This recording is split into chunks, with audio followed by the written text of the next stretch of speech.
Hi hello வணக்கம் friends, welcome to our channel. இன்றைக்கி நாம் என்ன பண்ண போகிறோம் அப்படின்னு பார்த்தீங்கன்னா கேரட் அல்வா. ஸோ அதுக்கு நான் கேரட் ஆல்ரெடி நான் வாங்கி வச்சுருந்தேன். வாங்கி வச்சு ஆல்ரெடி 1 வீக் மேலே ஆயிடுச்சு. ஸோ இன்றைக்கி கண்டிப்பாக நம்ம இதை செஞ்சு ஆகணும் அப்படின்னு சொல்லிட்டு நல்லா க்ளீன் பண்ணி அதை துருவி எடுத்துக்கிட்டேன்.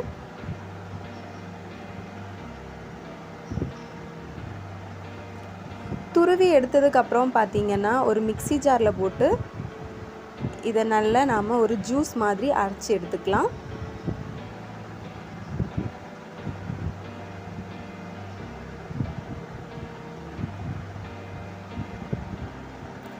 இப்போ நான் ஆல்ரெடி கேரட் ஜூஸ் வடிகட்டி எடுத்து வச்சுருக்கேன். ஸோ நெக்ஸ்ட்டு ஒரு பாத்திரத்தில் தண்ணி எடுத்து நாம் ஆல்ரெடி பிசைஞ்சு வச்சுருந்த கோதுமை மாவு அதை நல்லா தண்ணியில் மிக்ஸ் பண்ணி இந்த மாதிரி பிசைஞ்சு அதோட பாலை நம்ம எடுத்துக்கலாம். நான் கோதுமை மாவு ஆல்ரெடி பிசைஞ்சு வச்சு கொஞ்சம் நேரம் ஆயிடுச்சு. ஸோ அதனால் அது காயிற ஸ்டேஜுக்கு போயிடுச்சு. இப்போ பார்த்திங்கன்னா கோதுமை மாவுலேருந்து பால் ரெடி பண்ணியாச்சு. இந்த மாதிரி நல்லா பிழிஞ்சு எடுத்ததுக்கப்புறமா நமக்கு ஃபைனலாக கோதுமை இந்த மாதிரி சக்கை மாதிரி வந்துடும். ஃபஸ்ட்டு கொஞ்சமாக பேனில் 1 கப் அளவு சுகர், 1 கப் அளவு வாட்டர் சேர்த்து நல்லா மிக்ஸ் பண்ணிக்கோங்க. அந்த சீனி கரைஞ்சதுக்கப்புறமா நாம் ஸ்டவ் ஆன் பண்ணி சூடு பண்ணிக்கலாம்.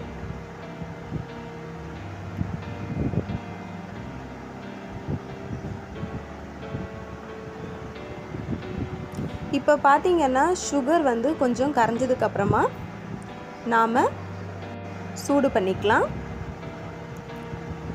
ஸோ இப்போ பார்த்திங்கன்னா இந்த மாதிரியான ஒரு டெக்ஸ்சர் நமக்கு கிடச்சிருக்கு.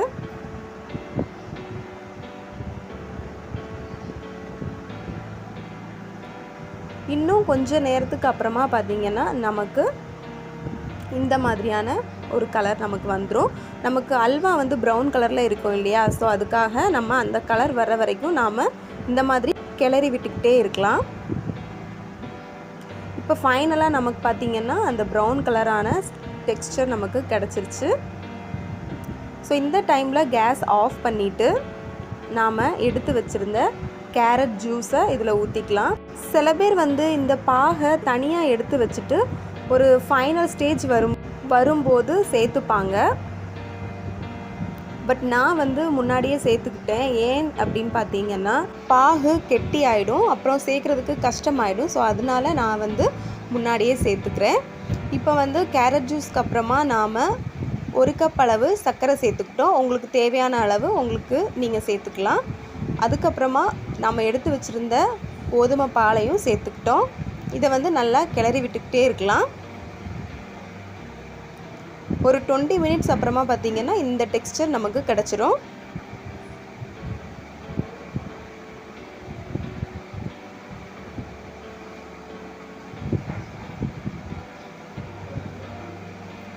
ஒரு 1/2 ஹவருக்கு அப்புறமா பார்த்திங்கன்னா இந்த மாதிரி நமக்கு மாறி வரும்.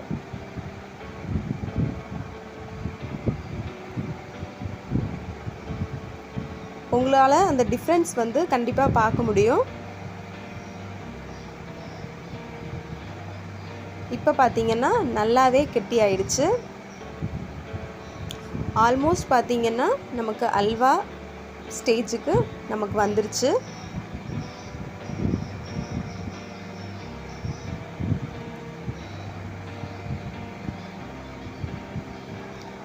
இதில் மெயின் திங் என்ன அப்படின்னு பார்த்தீங்கன்னா நீங்கள் கைவிடாமல் கிளறி விட்டுக்கிட்டே இருக்கணும். அப்போ தான் நமக்கு அந்த டெக்ஸ்சர் நமக்கு நல்லா கிடைக்கும். இப்போ நான் ஆல்ரெடி 4 ஏலக்காய் இடித்து வச்சுருந்தேன், அதை சேர்த்துக்கிட்டேன். இந்த டெக்ஸ்சர் அதாவது இந்த பதம் வரும்போது நாம் கொஞ்சம் நெய் சேர்த்துக்கலாம். நான் 1/2 கப் அளவுக்கு நெய் சேர்த்துக்கிறேன்.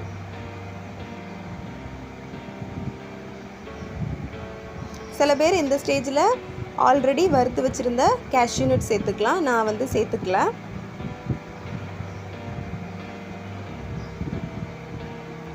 இப்போ இந்த கன்சிஸ்டன்சியில் கொஞ்சமாக நாம் மீதி இருந்த நெய் சேர்த்துக்கலாம். நான் கொஞ்சம் கம்மியாக நெய் இருந்ததுனால அதை சேர்த்துக்கிட்டேன். உங்ககிட்ட அதிகமாக இருந்துச்சுன்னா நீங்கள் கொஞ்சம் அதிகமாகவே சேர்த்துக்கலாம். அப்போ நமக்கு அல்வா ரொம்ப நல்லா கிடைக்கும்.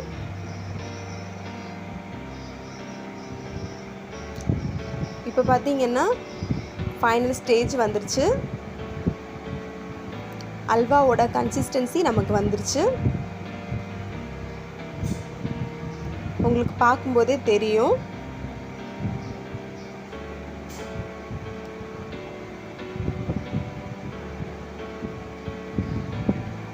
நமக்கு இந்த மாதிரி ஒரு கன்சிஸ்டன்சி வரும்போது நாம் கேஸ் ஆஃப் பண்ணிடலாம்.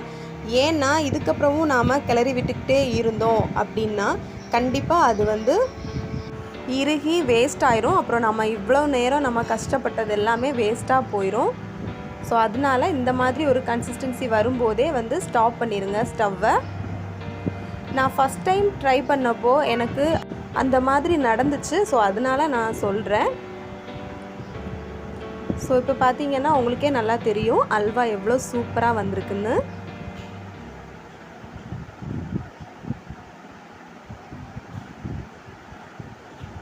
டேஸ்ட்டும் நம்ம கடையில் வாங்குகிற அல்வா மாதிரி அவ்வளோ சூப்பராக இருந்துச்சு.